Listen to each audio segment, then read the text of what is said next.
Hello guys, I'm Carlos and today I have my cocktail shirt on because I'm gonna show you how to make a michelada! If you like Mexican beer, chili and our tortilla chips, then this is the perfect drink for you. And I'm gonna make it with the help of skunk chili hot sauces. I'm pretty sure I'm saying that wrong. Sorry. The first thing we're gonna do is put our glass in the freezer. After that, we're gonna work with this amazing Mexican dried chili, which is called chile piquin or chiltepin.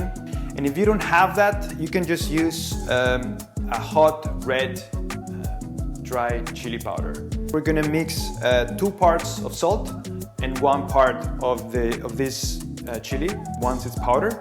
And I'm just gonna put a bit of this mix on a plate.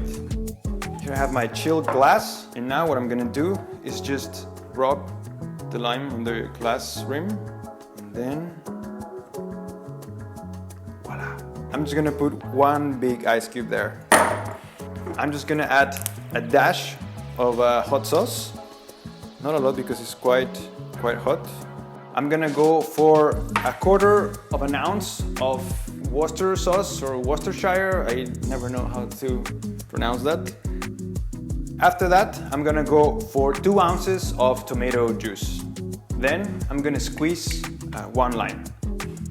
And once you have this, all you need to do is top it up with your favorite Mexican cold beer. Oof. Nice. All you need to do is grab your favorite Blanco Niño tortilla chips and then give it a go. Salud.